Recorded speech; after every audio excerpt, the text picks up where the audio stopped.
Motorists, beware of an important deadline. An Abaco man charged with murder. And the Keep Grand Bahama Clean Committee is on the move. The Bahamas Tonight Northern Edition starts now. This is the Bahamas Tonight, the Northern Edition. Good evening, all. I am Megan Shepard. It's so great to have you joining us.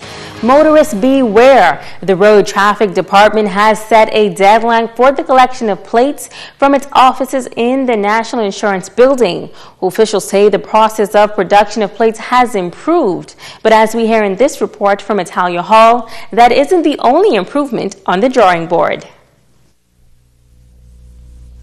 The Minister of Transportation and Local Government, the Honorable Frankie Campbell, touring the various offices in his ministry with the view of liaising directly with the practitioners on the ground. The Road Traffic Department is one of the agencies he visited. For several months now, motorists have complained about the delay in getting their license plates. Minister Campbell says the plates are being produced at the Bahamas Department of Correctional Services constantly and are now available to the public. He says a deadline has been set, and if motorists do not have their plates attached to their vehicles, there will be consequences. I would have admonished persons in New Providence to go and collect them, and I've invited the police to book persons without plates. We also had the understanding that if for a minute there were no plates, that persons who had the old plates should keep them. But we're now in October, so we've come full circle. There should be no old plates on the streets. I'm calling on my former colleagues. That's a red flag. If you see an old plate on the street by the 31st of this month, it means for sure that that vehicle is not licensed. He says there will also be upgrades to the system that government and private agencies, as well as residents, will benefit from. We also look forward to the Road Traffic Department's computer system becoming available to the police and other law enforcement agencies, even to the insurance companies, to the extent needed to be able to verify on the spot that a vehicle is insured.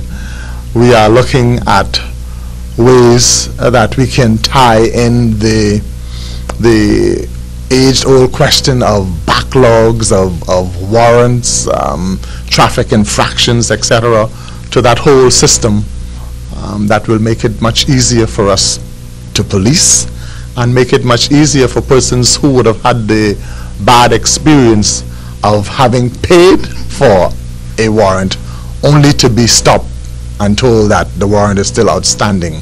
And when asked if there is a deadline for the upgrade, in the soonest, I would say.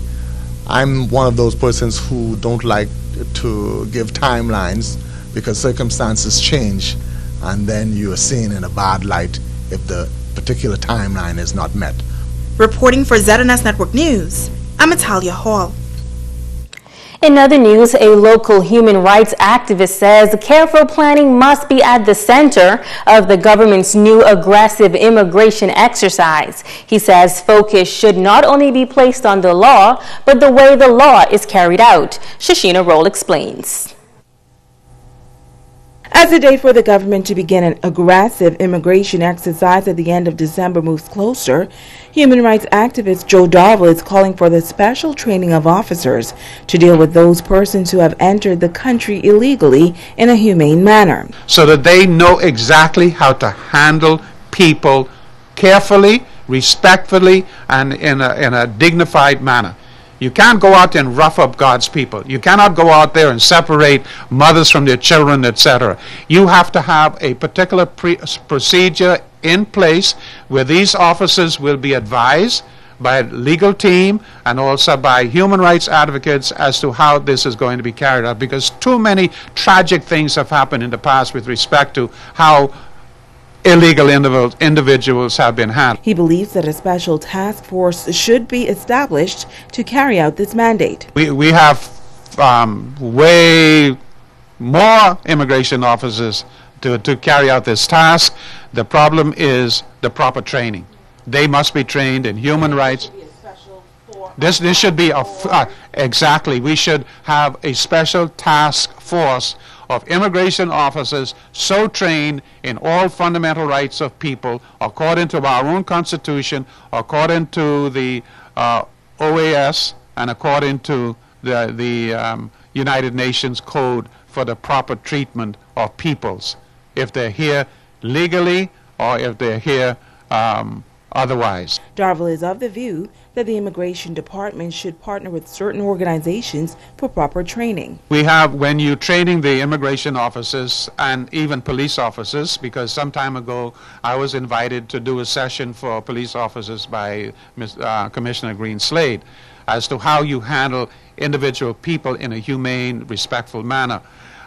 Even more so, immigration officers should be so trained, and they should be trained in the law, they should be trained in the Constitution, and they should be trained in basic human rights, not only under our Constitution, but under the international codes to which we have signed on to. And so all of those things must be embedded in the psyche of immigration officers and police officers before they can touch another human being with respect to bringing them to some sort of accounting with respect to their status in the country. Shoshana Rule, ZNS Network News. Still on the issue of immigration, a Grand Bahama businesswoman is offering services to assist local students who want to reside in Canada. Caribbean Immigration Services hosted its first immigration consultation seminar at the Grand Lucayan Hotel on Saturday. CEO Latalia Bethel says so far they have been successful in helping many Bahamian families relocate to Canada. Last month we took over about 17 families. And so we're actually looking forward to going to the schools and help students, because I was a student that needed assistance in studying abroad. So this is now me being skilled and coming back to offer my country some help. We have them with housing. We have an agency set up where they can find jobs. We help them pretty much with the whole process.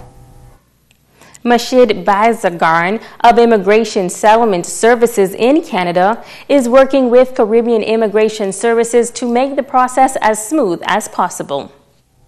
Government of Canada for past 2 years decided, let people come for study. If they like it, they will stay and they will be part of, here they learn the basis and they can go back.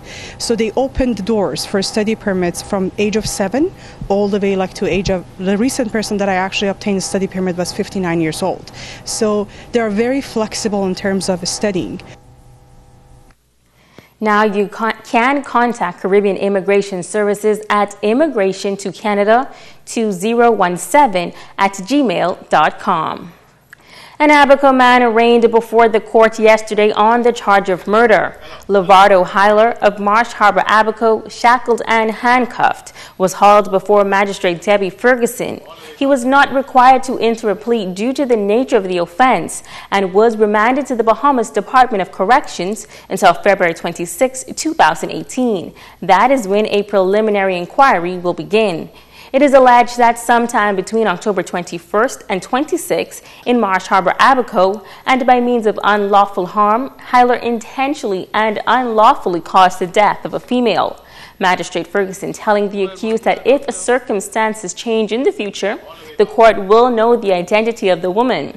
Now, while the authorities have not released the name of the murder victim, she is believed to be Hardera Boodle Hyler, the wife of the accused, who went missing on Saturday, October 21st.